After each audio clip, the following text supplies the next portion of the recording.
Hey, John.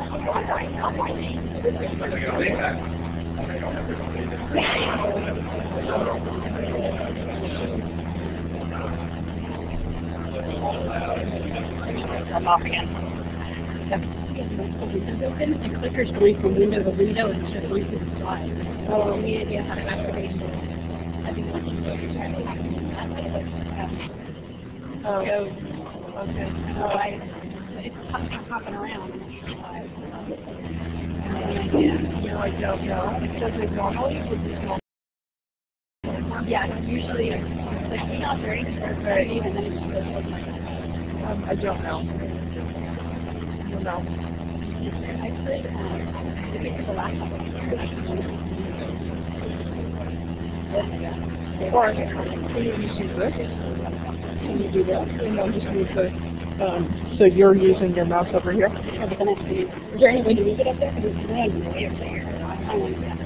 Right, but you could be out in the middle and you could watch your mouse here, right? And then just use the mouse here. It's going to be backwards if you face it this way. You're going to be driving backwards, but... Or, let me see if I can find something.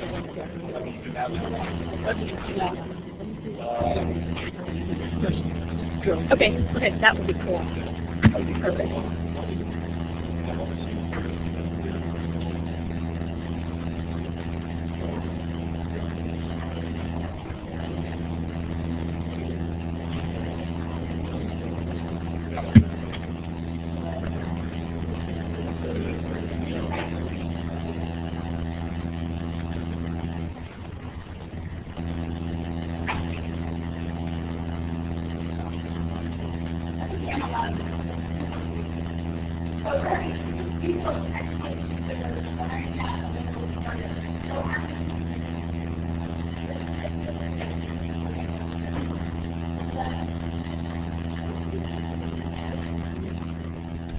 No? Okay. Can't you hear me too much? Is that okay? Okay. All right, great. So I'm using Haiku Deck today for the first time, so you know lots of things will go wrong. But that's the nature of what we do, right? So if you're okay with that, I'm okay with that. One thing that's not going as right as it could is that I'm going to have to come over here and manually do this for a couple of minutes. So, I can't see if it works. This one is not doing it. Does that work? Thank you.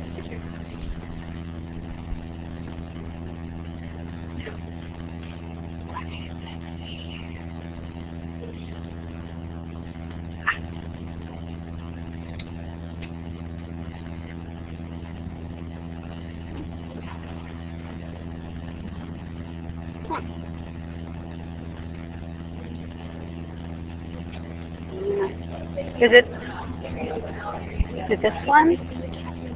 Yeah. If let me see if this one works, and if not, yeah. We're gonna see if this one will cooperate. That goes with this one.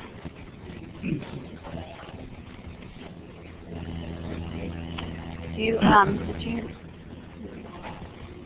Are you in presentation? I am, but I want to keep it. I need to be able to access my tab, so I'm not in the full screen one. I'm in the modified screen. It should still, yeah, but see, this is what it's doing. So maybe. We tried it this way too, yeah. It's not working this way either. So yeah, if you wouldn't mind, that would be fabulous. Okay. Alright, thank you. Thank you. I think it's the computer or maybe the laptop. Okay, so right there, great. Okay, we're good to go. We have a low-tech solution for a high-tech problem. That's the way to do it.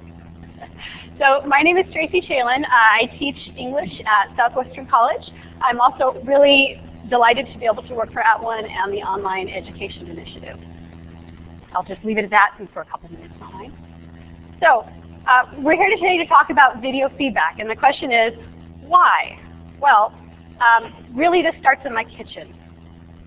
So I have a tween at home. Anyone else have a tween at home? So you will relate with the story. So when you first decided you wanted to cook something, what did you do? You were a kid, right? And you said, I want to learn how to make cookies or bake a cake. So what did you do? Yeah, you just got out some ingredients, you played around with them, okay? But not everybody did that. What else did you do? You found a recipe. Right? And where did you get the recipe? Cookbook or from your mom? Right? The back of the box.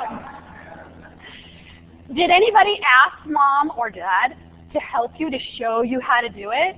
So you have this beautiful memory, right, of your parent or your grandparent teaching you how to make this special family dish. Okay, my tween wanted to learn how to make a chocolate cake. Did she come find me? No. Did she get a step stool and go look on the top shelf where I keep cookbooks, because we never use them anymore? And did she pull one down and look in the index or look in the table of contents and find cakes and turn the pages? No. Did she do what maybe someone a little bit older than her would have done, which is what? What would someone in their 20s probably do? Okay. They would go look online somewhere, right? They'd type in chocolate cake recipe. And they would go to a website, right? No, she didn't even do that, because she's part of the YouTube generation. And so when she wanted to make a cake, she went on YouTube. And she looked at YouTube videos until she found a cake that looked really good. And she brought her iPad down to the kitchen, and she propped it up, and she made that cake step by step. Play, pause, do it. Play, pause, do it. Missed it, rewind, play, and by the time she was done, she made this. Actual picture. Looks pretty good, huh? So how does someone like her learn? Not the way that we learned. Yeah. And she loved this experience. She didn't want my help. She wanted to figure out how to do it on her own. And if you're talking about something like food, isn't it much more a visual experience? If you can see the cake being made before your eyes and you get to do the same thing. So she learns by video. When she has a question, she looks for an answer that is delivered by video. So of course, being an online teacher in general, I started thinking, am I really meeting the needs of students like her with the feedback that I'm giving? So I started to wonder if my feedback for my college students was looking something like this.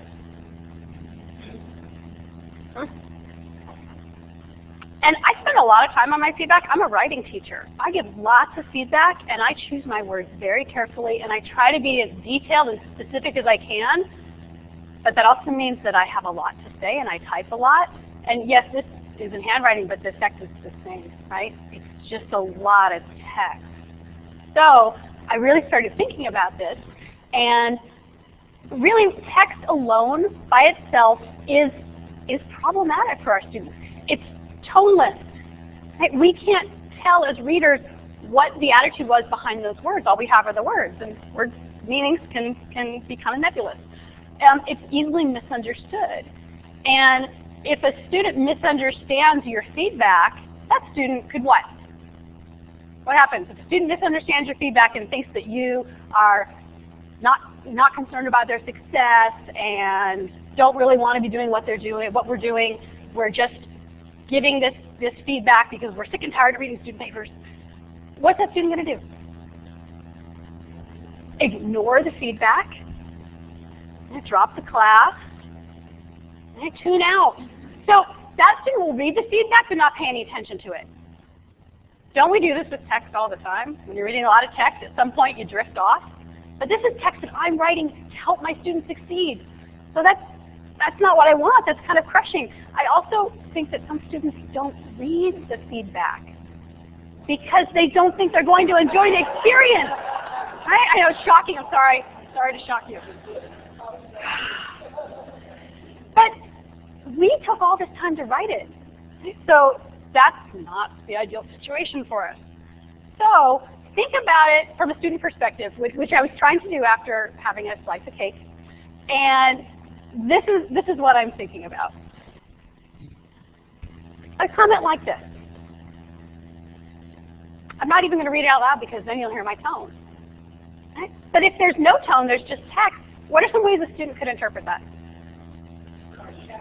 So yes, you could mean it to really, sincerely interesting topic. But we use that word interesting in different ways. So that student might say, oh, my teacher's being sarcastic. I just want to shrivel up. I don't want to turn in anything again. And we might not even mean it that way. What are some other meanings of when we say something is interesting? What else could we mean? Boring, strange, right? So then I'm really thinking about every single word that I'm using. And now how long is it going to take me to write that feedback? I need to make sure every word is very concrete and cannot be misinterpreted. And that's really not the relationship I want with my students. So I say things like this. I mean it. But how does someone else know that? Or then I started thinking about comments like this next one. Your thesis would be stronger if fill in the blank. Now I'm being helpful. How could that student read that? Yeah, your paper sucks. So, especially for students who feel like they can't do it, and my writing students often feel this way. Writing is a topic that they can get very sensitive and defensive and self-critical about. And so if I say, this would be stronger if, sometimes they don't even hear what comes next. They stop right there, they tune out. Oh, it's not good. I got an F. I need to drop out. I can't do this. And that's not what I'm saying at all.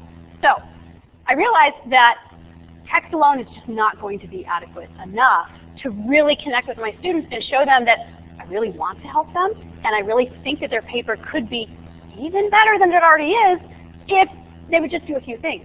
So that's the message I wanted to try to get through. So I just want to show you the difference that I discovered. So this next slide is what I'm going for. I want to harness the power of personal conversation, of that one-on-one office visit. So when a student is confused and you sit down for 5 minutes, 10 minutes, 15 minutes, you discuss it, problem solved, right? Student leaves inspired, feeling like they can do it with some concrete strategies, and they're ready to go. That's much harder to do in an online class. And so that's what I'm going for. I'm going for that smile. I'm going for that eye-to-eye connection. And this is how I was delivering it in the past. I had a lot to say. Oh, wait. Sorry. One more. No, go ahead. Go ahead. I have another slide after. I forgot about this one. So here are some of the things that I'm going for that I have found have really come out of using video feedback. First one is I can convey the tone that I actually intend, because students are very good at reading facial expressions, like we all are, and tone of voice. And also, they see that I'm a real person. Sometimes online students forget that we're real people because they interact with us through a computer. And so sometimes they forget that there's a real person on the other side. So this helps them see that I'm a human too. I can even give examples from my writing, something that I do that helps in a certain situation. So we can, again, have that connection. I also found that I can say a lot more in a lot less time than when I'm typing. And I'm a pretty fast typist. But when I'm typing, I'm choosing my words very carefully. I'm checking my grammar. After all, I teach writing. And so talking to somebody removes those concerns and lets me focus on what I'm really trying to say to that student. And so I found myself saying much, much more when I use video. And of course that leads to really in-depth feedback that will truly show a student what needs to be done. Instead of just a couple of sentences that summarize it, I can actually explain it by using video. Okay, so on the next slide is an example of a text comment. How many people are actually reading it? What are the rest of you doing? You're waiting. You're waiting for somebody else to do something with that big block of letters. Anyone skimming it? Taking a picture of it. Yeah, so it's an image now. Maybe that'll make it a little easier. Okay. So the things I'm saying here are designed to help the student, but if the student doesn't actually hear them, I might be wasting my time. So this is just a sample text comment, and then I want to show you the same comment, but this time I'm going to do it in video. Exact same words, but this version is in video. Okay, so for this one, I'm just going to click.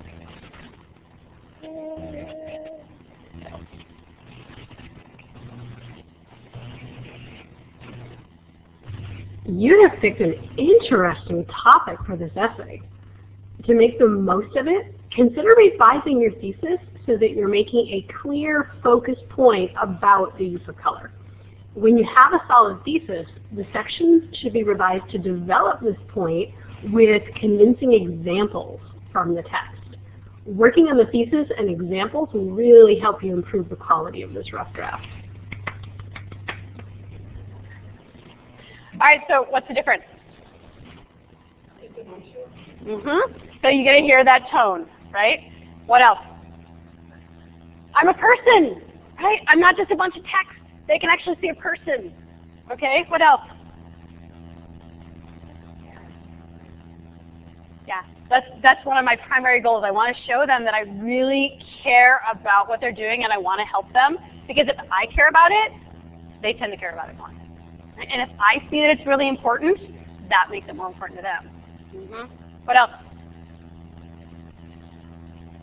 She does my big smile all the time. I'm trying to be friendly. Approachable is a really great word because I want them to continue this discussion with me. So after I've left video feedback, oftentimes at the end I encourage them to let me know if they have a question, to drop by video office hours, or to send me an email. And they're much more likely to do that now than before because we have this little connection now. We have this little relationship. We've talked about the paper, and that's how it feels to them.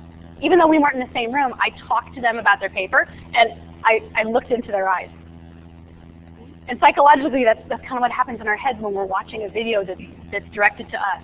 And I tried to name the student too. So it's not just some video that was found. This is a video I made for you. And I'm saying your name so that you know this is for you and it's about your paper. And if I can bring in specific details about the paper, again, they recognize that this is us talking. So I thought I would share with you a couple of comments. So I survey my students at several points during the semester. They're all anonymous surveys. And one of the questions that I have been asking them since I started using video is, what do you think? How's it working for you? And I just picked 3 to share with you. The first one, video feels like you're interacting with the teacher rather than seeing a bunch of text. So that interaction is really my goal. Sometimes it is very hard to interpret plain text. Her facial expressions tell me more than the text would ever tell me. It feels like I wrote that, huh? But I didn't, I promise. A student wrote this. And after I was done crying, I put it up here. Okay, so here's one more. When I was able to see and hear my instructor, it allowed a teacher-student connection that I haven't had in other online courses. So again, that feeling of being connected to your instructor. And in an online course, that is so valuable. And then one more after this. The video feedback was very helpful and surprising to see in an online course, where most of the time you are depending on yourself rather than on a teacher's help and advice. This one kind of hurt. This is not what we want in our online classes. We don't want it to feel like the student is alone and doesn't even expect the teacher to be there to help. Ouch.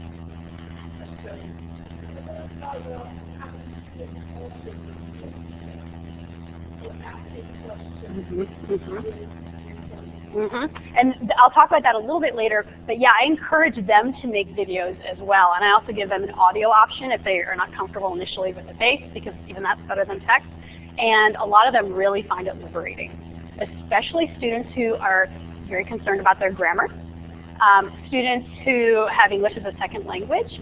Initially, they think, oh, I can't do that, but then when they realize that we're not looking at all of the grammar and the punctuation and things that they have in text-heavy online learning, it's really refreshing, and they really take to it. Some of them have to get over the stage, write a video, but it doesn't take long. Once a few do, then everybody else wants to try it. Okay, so then next, I thought I'd share with you a few statistics. So during these surveys, I ask questions that just have multiple choice answers so I can gather some data. And this is from last semester. How helpful was the instructor's video feedback? So these are percentages. I have 3% of my students who did not answer. Nobody said that it wasn't helpful. These are a little hard to read. So the first one is unanswered, then not at all helpful, and then not very helpful. So I had 0 there.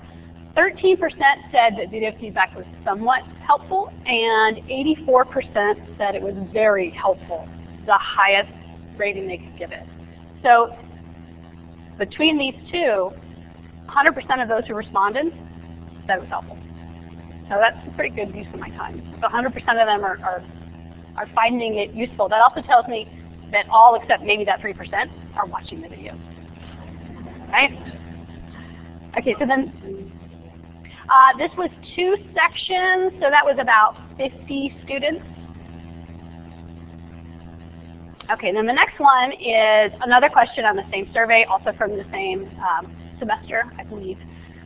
Did instructor videos help you learn course concepts and improve your skills? So this one was taken at the end of the semester. The last question was taken after they had had video feedback on 2 assignments, while it's still fresh. And then at the end of the semester I asked, so overall, did the use of video help you learn more? Did it help you improve your skills, which in this case is writing? And you can see that nobody said not at all, nobody said not really. 5% said it was somewhat helpful, and 95% said it was definitely helpful. So students are really responding to this. And not all of them are what I would call the YouTube generation, right? We have lots of adult learners, and they liked it too. So it seems to be one of those tools that really can hit a wide spectrum of students, even if it was inspired by tweens. Okay, so then the next slide, where do you use it?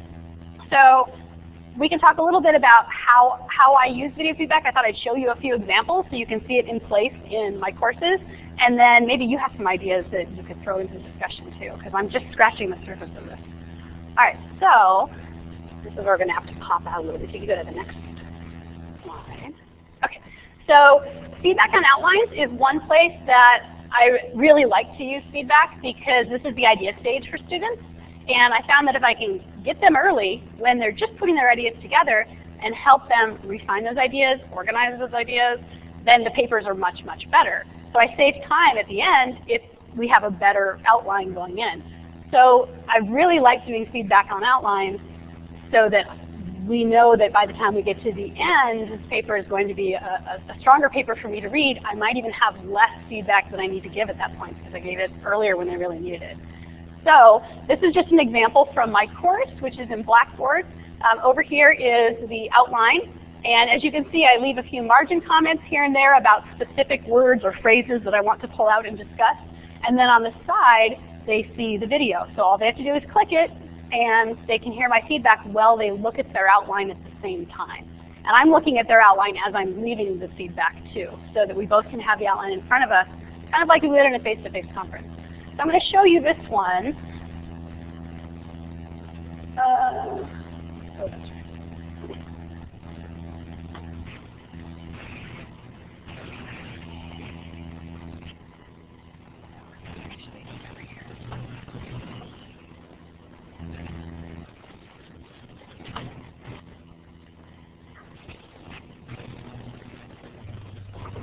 Hi, Melissa. I think you're off to a great start here. You have a really interesting topic. You have lots of good ideas. Overall, thumbs up.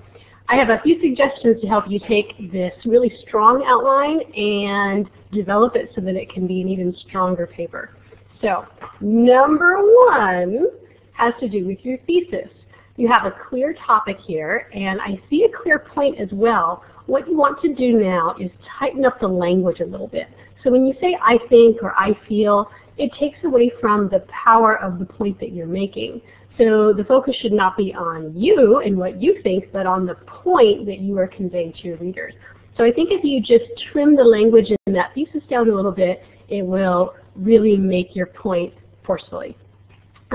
Number two has to do with organization.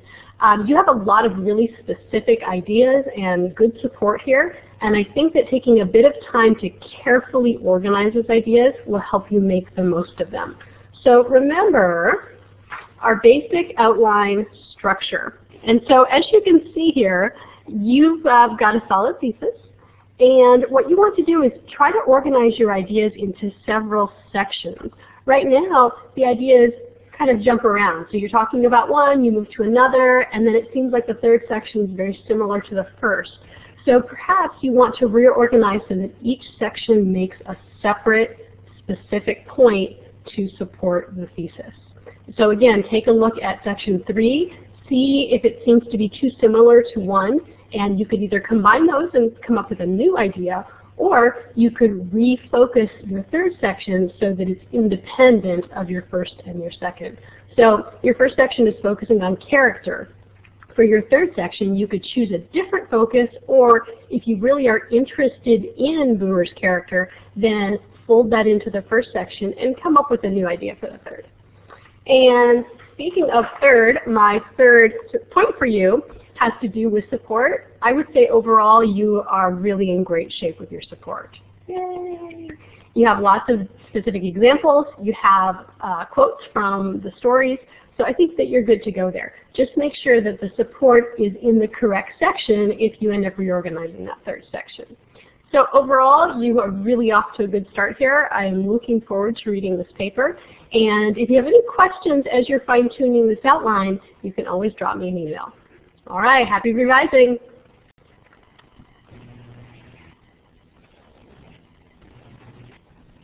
Okay, so if you're a student, I gave a lot of information there, right? What would you think?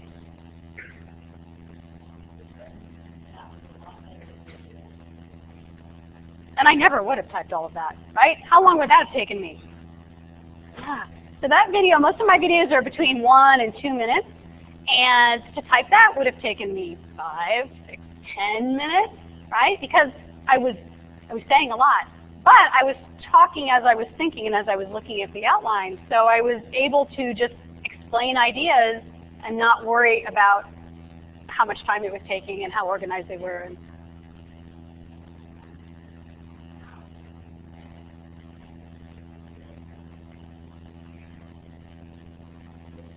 And took the time to talk to me about it. Yeah, that's a very common first reaction. They just can't believe that I would take the time to do that. But here's the secret. It doesn't take any more time.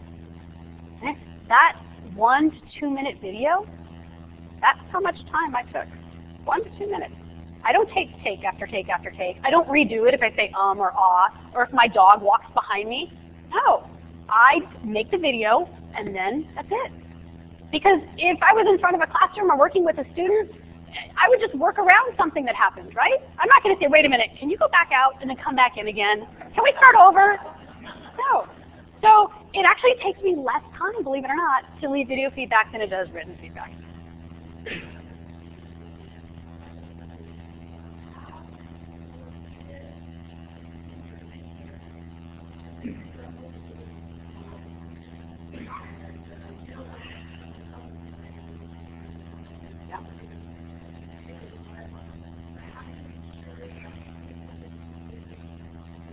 It's a really, really important question.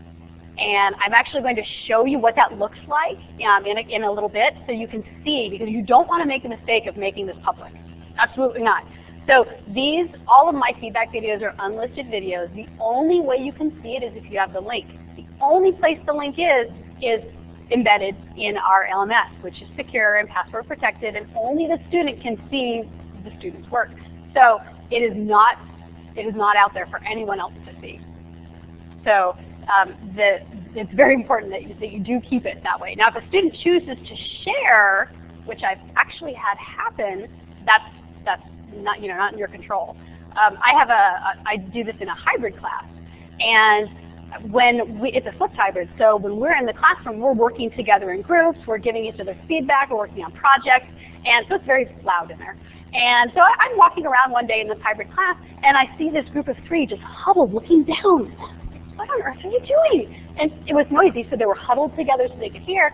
They were watching the video feedback I gave to one of them. Because as they were talking, she said, wait a minute. Professor Shalin said something about that. Hold on. Pulled out the phone, found it, played it. They all listened. They said, okay, that's what we need to do here. And so they were even using it in class when I'm right there. But I already said it to them before, so all they had to do was play it. They didn't even need me. So you just never know how this video will be useful to the students. There was one more question over here.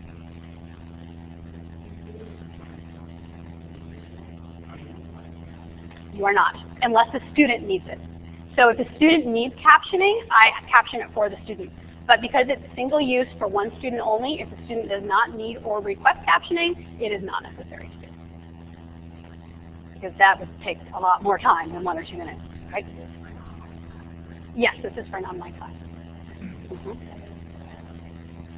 If it is for the class, it is instructional material, but these are just feedback for one student that nobody else can access. And it's also one-time use, so when the semester's over, they're deleted. Yes? That's one of the best uses of it, because you can really talk to that student. So what I will do is I'll always find something positive to talk about, and then I will talk about how to best express that great idea. And a lot of times I'll show examples. So you saw there that I'm pulling out something like, in fact, I carry them with me everywhere I go. I'll bring out something like this. So some of my students, even in my advanced writing class, have never done an outline before. They just write what's in the top of their head, and they really don't know how to do it. Have you ever tried to explain in writing to somebody how to do an outline? It doesn't go well. And so that's been one of my favorite uses of video, is I can actually show them. So here's what it looks like. Or I have sample student work that I collect when I have permission to use, and I can show them an example on the webcam. They'll look at that much more than if I just give it to them as a document. Because now I'm actually using it. It's an artifact that we're working with, not just another piece of paper with more text on it. So, and actually we'll talk about that later, so I'm not going to say much more about it. One more thing that I wanted to show you that, excuse me, that I like to get feedback is on rough drafts. So if you go to the next one. So rough drafts, final drafts of essays, what I have found really is helpful is giving margin comments. You can kind of see in the background there that I put a red box around something. I've highlighted things. So I have little margin comments there. But I found that giving feedback on a rubric is a really great way to kind of explain the rubric. So I use rubrics for all of my essays, and so I have all the boxes checked there. But actually explaining some of it helps them to understand why they scored in a different place on the rubric. So this is just embedded in the rubric, so after they've looked at it, they see it down there. I'm going to show you this one in place in my class, and then show you a video. And by the way, all of the videos that I'm showing, all the feedback that I'm showing, is either used with student permission or has been re-recorded with a fake name. Okay,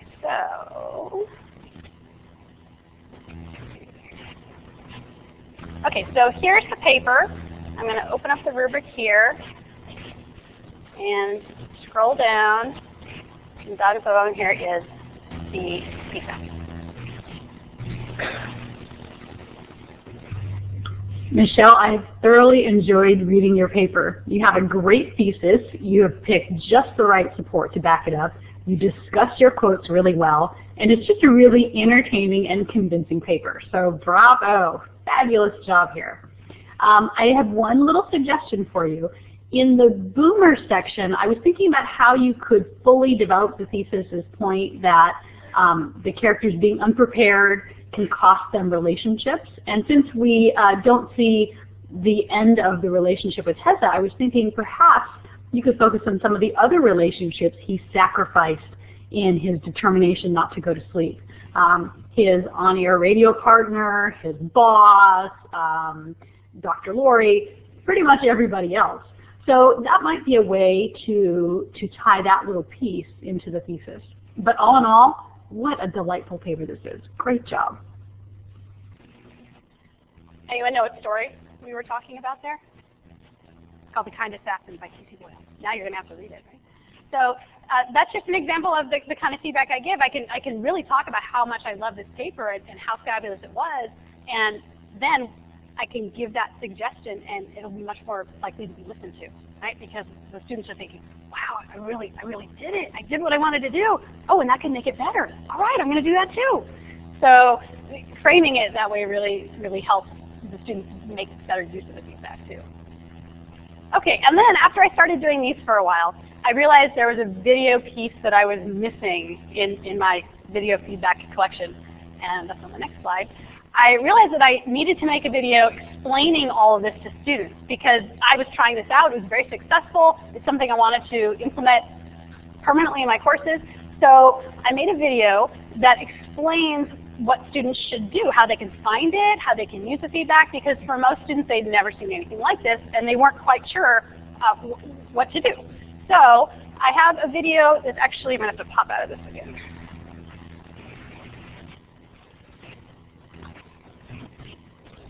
And so this is a copy of my course. And here's the video. I presented it as an announcement.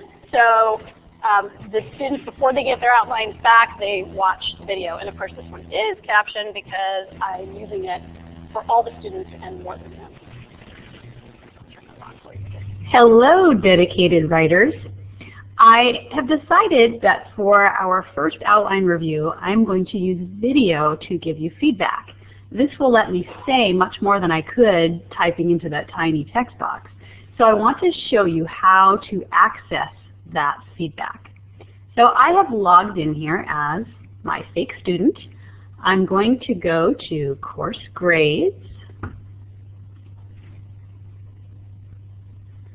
scroll down the list until I find the outline, and here's the important part.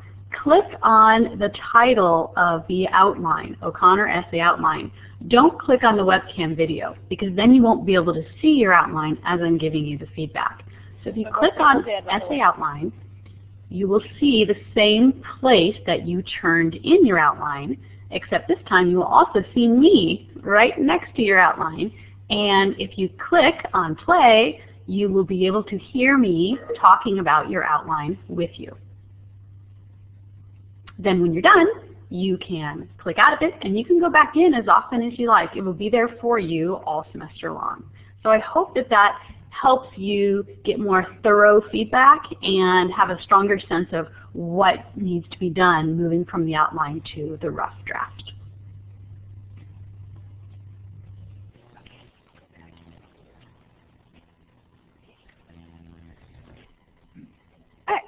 So, and you'll notice that video wasn't perfect, by the way, right? You heard a little ding going off in the background. But actually, I try not to make my videos perfect, like that's even possible. But I try to make them human so that my students see that I'm doing a careful job and something that I'm doing well. But I'm not going to be such a perfectionist that it's going to take up all of my time and end up with something that feels kind of artificial. So I always try to get that willingness to do something new, willingness to not be absolutely perfect, but to get my idea across, because that's what I want them to do in their writing too. So here's some other uses, and then this is where I'm hoping that you might have some ideas to throw in too. So you can use these for discussion posts. Many LMSs have a video option, and so students can leave audio, they can leave video, they can leave images. Most students just do text, right? Most instructors just do text, but we're not that limited anymore. We used to be when online learning was just getting off the ground, but sometimes students just need to be shown that there are other options. They're great for group projects too. The students can talk to each other that way. You can jump in with an overall comment, giving the group feedback on what they've been doing so far. Feedback for the whole class. So I often give video announcements where I talk about what they've been doing this week, give them some suggestions, give them praise on something they did really well. And these are just simple webcam videos. I'll show you just a little bit of one. They're not anything fancy. They're just me talking to my group.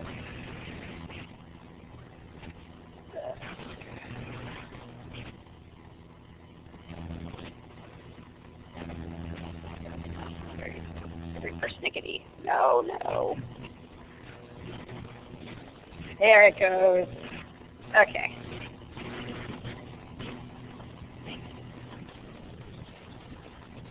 Oh, actually, that's not even the one I wanted. That was going to be the other one. After all that. Here we go. Okay, so here's an example. I just lined them up here to make them easy to get to. So here's an example of the feedback I'll give to the whole class. Hi, everybody. I know this is a busy time of the semester, and the heat has not helped. So I just wanted to give you a virtual high five for all the hard work you've put in so far. You're almost there with your first essay. It is due on Saturday, and let me give you an early congratulations. Remember that this is your chance to apply what you have learned about making inferences and using evidence to support those inferences. So be sure that your topic sentences are making clear claims. Right, let's pause right there. So this is the part where I saw there were some problems. And I want to make sure that they remember that they need to focus on making a clear claim. This is a critical thinking class. And so as you can see, this is 1 minute and 21 seconds. I spend the first 30 seconds just saying, good job, high five, you're almost there. And then I'm able to spend the next minute giving them some pointers, and those pointers are customized to that particular group of students who needed to work on that. So giving feedback to the whole class is a really effective way to use video too. And you also can see that this one is captioned because it's going to the class. Yeah, and I'll talk about that at the end if we've got some time. Yeah, definitely. But I'll clarify right now though. I don't let YouTube do the captioning for me. So I use YouTube, but I create the captions and put them in. Has anyone ever let YouTube caption your video? How does that end up? Mine always sound vaguely obscene and very humorous. Right? Yeah. YouTube does not understand me when I talk. So I have a transcript that I just type up and I upload. YouTube is very good at syncing the words you give it with your speech. It's excellent at that.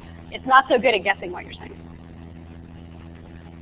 Okay, so let's pop back into presentation. Okay, so before we go into those kind of mechanics, any other ways, any other ideas that you have that you're already doing, or that an idea that's just been sparked for ways that you could use videos to give students feedback? Because I want to hear.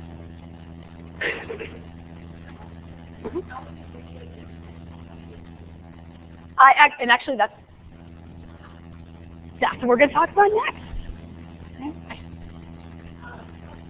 Okay.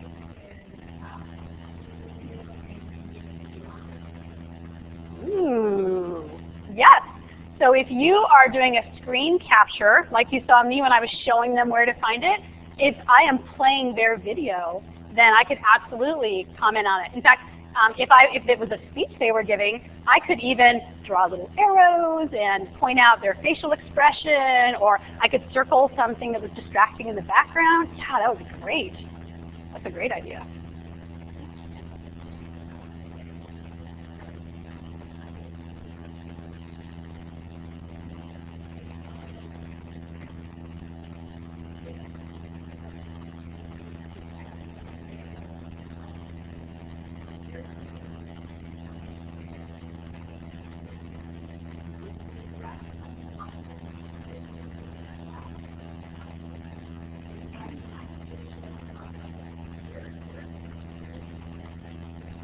That is a great point. So by the time the K-12 students who are already getting media savvy get to us, they're going to expect to be able to be similarly creative when they come into our classes. Right? Yeah. So just being asked to type and type and type is not going to work for them. Mm-hmm. All right. So let me talk for a little bit about how you can go about making these videos. So the first one. As I said, I am recording currently in Blackboard. And so if you're in Blackboard and you're saying, I never saw a way to do that before, it's kind of hidden. We're getting some ahas already. So the blue arrow is showing you how to get to the rubric. So the one that was embedded in the rubric, you just click on the rubric button, which is actually a square, and it'll open up the rubric. Anywhere in Blackboard that you have a text box like this that you can type text into, you also can record audio or video, as long as you're using a relatively recent version of Blackboard. And so if you look in the corner where the arrow is pointing, that's a picture of a little webcam, an old school webcam, the round one. That's what that is. I know you're thinking it looks like a little alien head or something, but no, it's an old webcam. And so if you click on that, then it's going to open up a window that will connect you with YouTube. So you have to have a YouTube account to do this in Blackboard. But once you have a YouTube account and you connect to it, then it just activates your webcam and you can record. So you record it, you save it. You can actually play it back to decide if you like it or not. You can save it, and then it embeds into that text box, which is a fairly simple process. Students can do this as well, as long as they and you have a YouTube account and you are able to connect to it. You also, at that point, will have the chance to make it unlisted.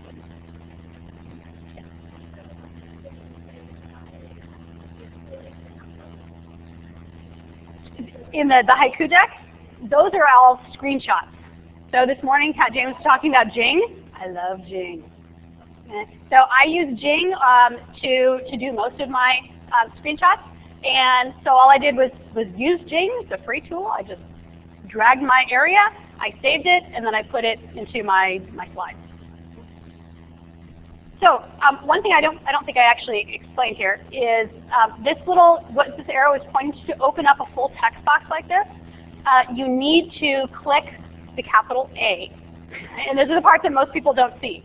So if you're in a tiny pared down text box in Blackboard, which is what you get when you're grading, you need to open up the full text box. And by clicking this little A down here, right next to the spell check button, there's a little A, that's going to open up the full window for you. That's the only way that you can get that video in there. So that's the part a lot of people don't ever happen to stumble upon. That's how you get to here, and then you can do the video. So I thought I should probably also show you how you can do this in Canvas. Right? So the next slide shows you what it looks like in Canvas. Oh wait, what happened? Oh, that's okay. Just click OK. We'll go back. Okay, so you all see that S right there, right? Yeah, I do. Okay. So in Canvas, it's even easier, way easier. In Canvas, all you do when you have a text box is you click on a little film strip icon, and then poof, there you are. Your webcam opens up. It doesn't actually connect with YouTube. It just opens in place in Canvas, and you just click anywhere to start recording. That's really simple enough to overcome that barrier for students, right? And for us. So that is a 2-click process. So this is really great for doing these one-time use videos where you just want to say something to your students. It's great. However, it is webcam only, right? So, and it doesn't have captioning built into it, although that may be something that we see in the future. So this is good for feedback, for just quick comments that you want to make. But for videos where you're going to be using them, like the one where I'm explaining how to do things, that I would need to record outside of my LMS, either LMS, right? I need to record that and then bring it in. Okay.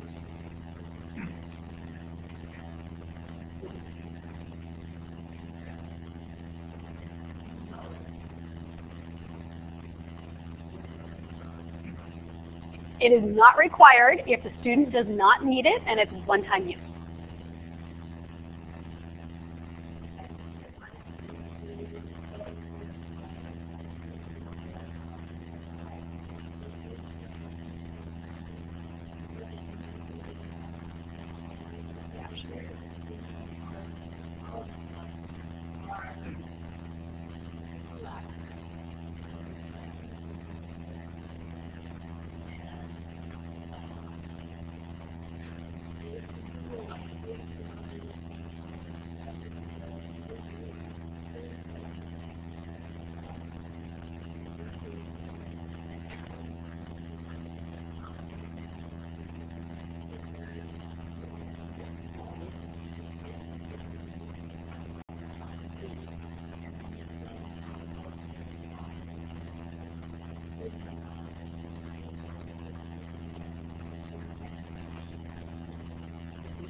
Yeah, and everything that goes into a course management system is not necessarily accessible.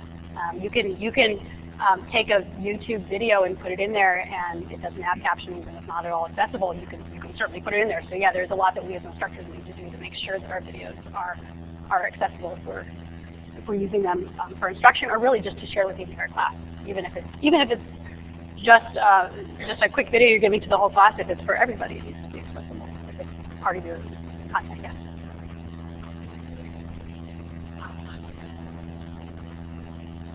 To record the other videos? Yeah, actually, hold that thought. I'm going to get there. In fact, let's go to the next slide. Okay, so first let me talk to you a little bit about how to do this from YouTube, because this is the third option that we haven't talked about yet. If you want to record your video outside of your LMS, you can do that, and then you can embed into it. So for example, let's say that you are not at home. You could use your phone. You could use your iPad. You can record video anywhere. And then when you are back to your computer, then you can embed it. This is also the place where you put in captions, and you can do other things in YouTube as well. So if you wanted to just record it, this is again just the webcam only, the way that you do it after you're logged into your YouTube account is you go to the upload area, then you're going to click here, webcam capture, and then this space you see over here will be your webcam, and then you can record it there. Then, after you're done, you can get that embed code and you can bring it over into Blackboard. So if you want to just do a simple headshot webcam video in YouTube, you certainly can. But like I said, I use YouTube as well to house my other videos. So if you are making a video like I did to explain how I use videos for my students, then I need to use something else besides just the webcam. So these are the big options. The ones that I would recommend. I'll start at the bottom and work my way up. Screencast-O-Matic is a free web-based screencasting service. And so a screencast is when you're recording what's on your screen. And so with Screencast-O-Matic, you can record what's on your screen. You also can record that webcam shot as well. You can choose if you want to do that or not, but it will record both for you. Then after you're feeling comfortable with those, you can go to Camtasia, which is what I used for mine, and that is my absolute favorite tool. Camtasia is available for Mac and for PC. I actually own both, because that's how much I like it. Camtasia lets you do some of those bells and whistles that you saw. So for example, a cursor click that you can highlight and you can make it do different things. Arrows. It lets you spotlight something. It lets me come in and out. So you might have seen me pop in at the end of the video with circles around my head, and then I can pop out again. So I can do all of that with Camtasia. So start with Screencast-O-Matic just to get things started, but then when you're ready to really have some fun with it, I highly recommend either of these programs for Camtasia. And they do offer educational discounts. So if you purchase Camtasia, be sure to indicate you're an educator because you will pay a lot less.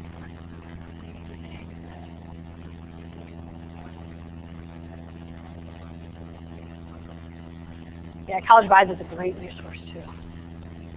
Okay, so then the next one. So a couple of tips. I just wanted to give you a few suggestions for when you're recording videos. So the first one is to pay attention to your body language. So if you're just doing a simple webcam video, that's what your student is looking at, right? So be sure that you're smiling. You'll notice when I was doing mine, I would kind of lean in because I'm just so excited. I have to just get closer to my student to talk about it. Okay? And that just makes them really pay attention. Or they back up and say, you're too close. Either way, they're paying attention. Maintain eye contact. So it feels a little strange at first to look at the little red light on your webcam, but you don't want to look at the screen because then you're not looking at the student. So to look at your student, to look your student in the eye, you have to actually look at the red light on your webcam. And then you'll notice in a lot of it I was talking with my hands, right? And that seems to be a really good way to show what I'm saying too. So I'll do things like thumbs up, even though it tends to look like I'm picking my nose in the video. I need to be over here. I'll do the virtual high five, I'll clap, and they just love that stuff because it shows that I'm a human, that I'm excited, that I'm having fun with them, and so after all, the YouTube generation does like to be entertained too. Right? So that certainly helps. Another suggestion is to make your background really boring. Why? Right. I want them to pay attention to me, right? So I actually, right over here, I have some bookshelves. And I try not to get those bookshelves in whenever possible because I could just see somebody really looking and trying to figure out what books are on my bookshelf. I think I would do that, right? Or what if I have a backpack or a shopping bag back there? They're saying what?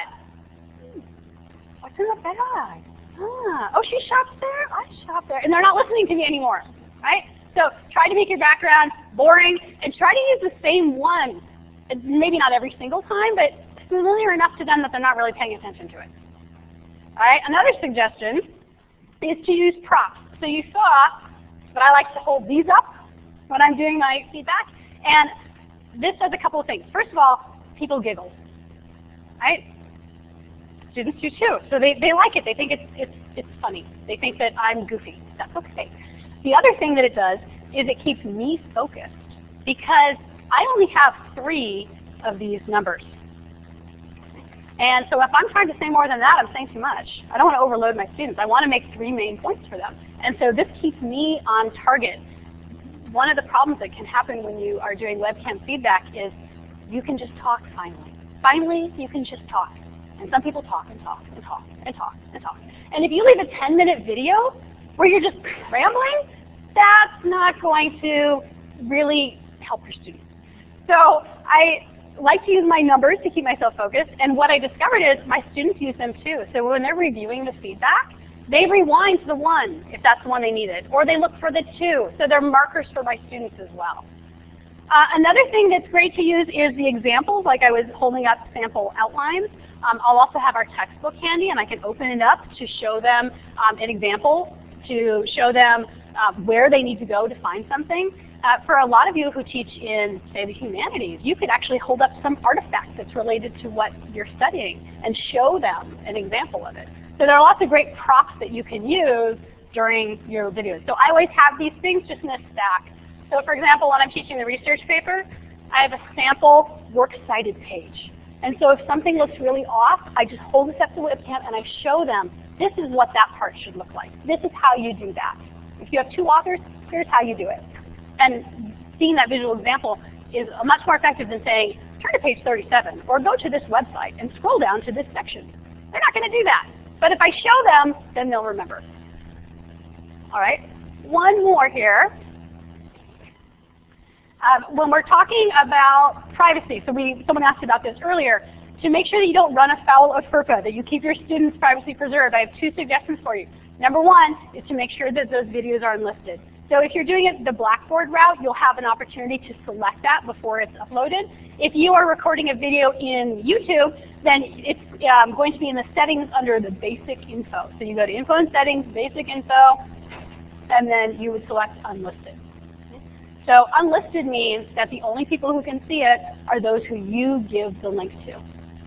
Okay? So as long as you aren't sharing the link with the whole class or with somebody else, you're good. So if I'm embedding this into my LMS, that's the only place it can be seen.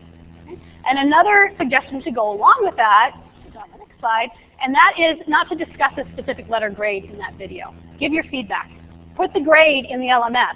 Give your feedback in the video. Okay? Your students will listen much more as well. You want to discuss the ideas with them, right? Once you start talking about grades, then the students have definite reactions, right? So I will put the grade in the LMS, but my feedback is not including discussing that grade. I tell them that when the semester is done, they won't have access to the course anymore. So anything that they want to save, they need to get out of the course, and then I will go through and I will delete them. That way they're not remaining. Okay, so next slide. So really, basically, what I found with using video for feedback is it's really all about the connections. I feel like I'm much more connected to my students when I do this, and they talk to me more, so that reinforces our connection. So video actually can kind of become a 2-way street. Initially, it might become a 1-way street when I'm giving them the feedback, but that opens up this line of communication for us to really discuss their ideas. And so for me, that's the biggest benefit of using video for feedback. One more slide. I'm going to try to leave negative 2 minutes for questions. I wanted to let you know that this slide I put into, or this presentation I put into Haiku Deck, and as soon as we're done here, I'm going to make it public so that you can go in there, and if you go to this address, you'll be able to find it. You can go through and look at it again, share it with anybody you want to, use it however you would like. And although the videos are not in here, I have links to some of them that will take you to the video that I have stored on my YouTube page. Okay. All right, so it is, oh, yeah, that's just a credit slide. In Haiku Deck, all of the credits are up in the corner there where you can see the CC for Creative Commons, but this one I had to get express permission from the artist, so that's what that last slide is. So if you go into Haiku Deck, you'll see a link to his website. He's an amazing photographer, and he's a student. So his website is great to explore.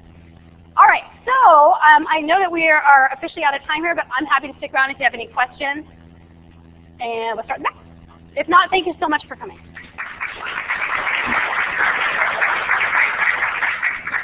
Yeah.